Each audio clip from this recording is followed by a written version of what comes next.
Dear students, आज का हमारा लेसन है द्वेष करने वाले का जी नहीं करता। पांडव जब वनवास के लिए गए तो कई ब्राह्मण उनके आश्रम में उनसे मिलने गए हुए थे और वहां से लौटकर वो ब्राह्मण हस्तिनापुर पहुंचे और धृतराष्ट्र को पांडवों की हालत के बारे में बताया। धृतराष्ट्र ने जब सुना कि पांडव वन में बड़ी तकलीफ उठा रहे हैं तो उनका मन में चिंता होने लगी, लेकिन दुर्योधन और शकुनी तो बहुत खुश हो रहे थे।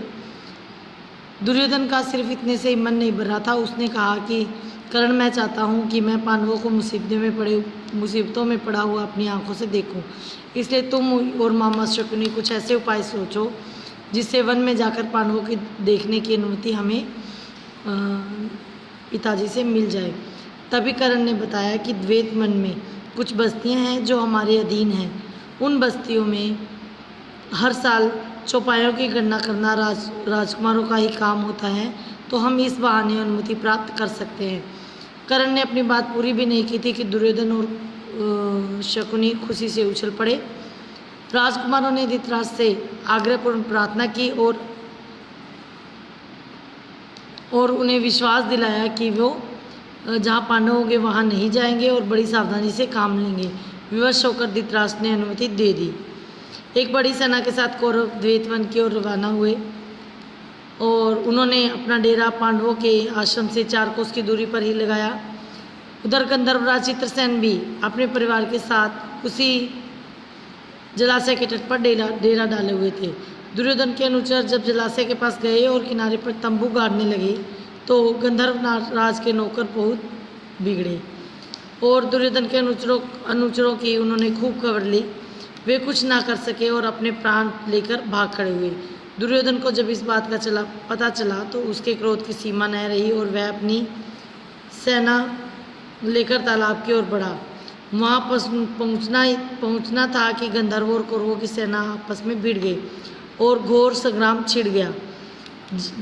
यहाँ तक कि कर्ण जैसे महारथियों के रथ और अस्त्र भी चूर हो गए और वो उल्टे वहाँ से भाग खड़े हुए। अकेला दुर्योधन लड़ाई के मैदान में अंत तक डटा रहा। गंधर्वराज चित्रसेन ने उसे पकड़ लिया और फिर रस्सी से बांधकर उसको अपने रथ पर बैठा लिया और शंख बजाकर विजय घोष किया। जब युधिष्ठिर ने सुना कि दुर्योधन और उसके साथी अपमानित हुए हैं तो उसने भी गंभीर स्वर में भीम से कहा कि ये हैं तो हमारे परिवार वाले ही, तो तुम अभी जाओ और किसी तरह अपने बंधुओं को गंधर्वों के बंधन से छुड़ा लाओ। युधिष्ठिर के आग्रह पर भीम और अर्जुन ने कौरवों की बिखरी हुई सेना को इकट्ठा किया और वे गंधर्वों पर टूट पड़े। अंततः गंधर्वों राज ने कौरवों को बंधन मुक्त कर दिया। इस प्रकार अपमानित होकर कौरव हस्तिनापुर लौटे। पांडवों के वनवास के समय दुर्योधन की तो इच्छा राजसूय यज्ञ करने की थी, लेकिन पंडितों ने कहा कि धृतराष्ट्र और युधिष्ठिर के रहते उसे राजसूय यज्ञ करने का अधिकार नहीं है। तब दुर्योधन ने वैष्णव नामक यज्ञ करके ही संतोष कर लिया। इसी समय की बात है कि महर्षि दुर्वासा अपने 10,000 शिष्यों को साथ लेकर दुर्योधन के राजभवन में पधारे। दुर्योधन के सत्कार से ऋषि बहुत प्रसन्न हुए और उन्होंने कहा, वत्स की कोई वर चाहो तो मांग लो। दुर्योधन ने कहा कि मुनिवर, मेरी यही प्रार्थना है कि आप अपने शिष्यों सहित जिस प्रकार आपने मुझे अनुग्रहित किया है वैसे ही मेरे भाई पांडवों के यहाँ जाकर उनका भी सत्कार भी स्वीकार करें।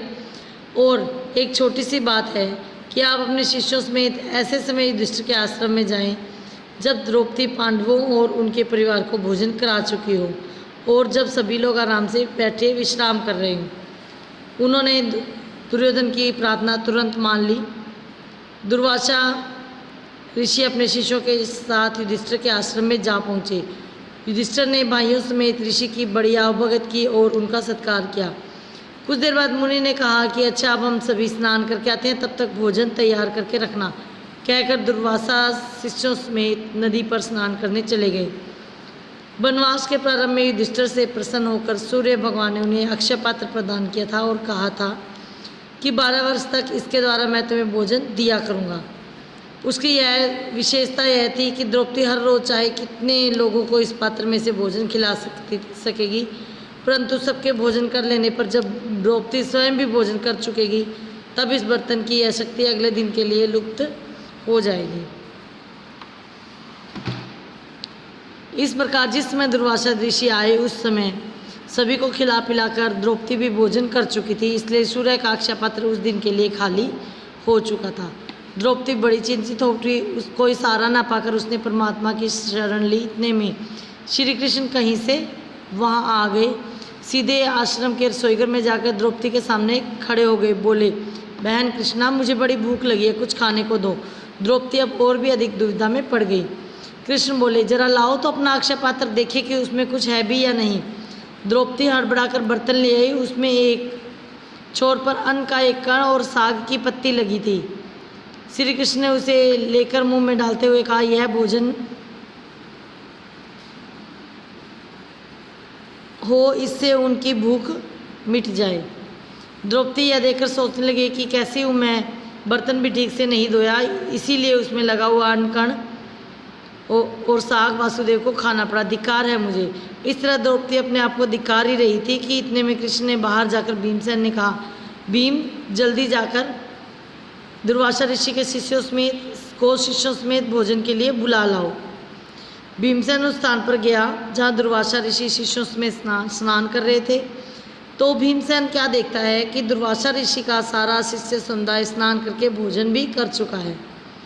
शिष्य दुर्वासा से कह रहे थे, गुरुदेव युधिष्ठिर से हम व्यर्थ ही कह आए कि भोजन तैयार रखे, हमारा तो पेट भरा हुआ है, हमसे उठा भी नहीं जाता।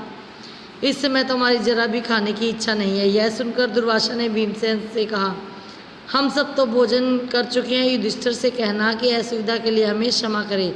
यह कहकर ऋषि अपने शिष्यों सहित रवाना हो गए। डियर स्टूडेंट्स, इस लेसन में दुर्योधन ने कौरवों को नीचा दिखाने का प्रयत्न किया, लेकिन उसे ही मुंह की खानी पड़ी। Stay home, stay healthy.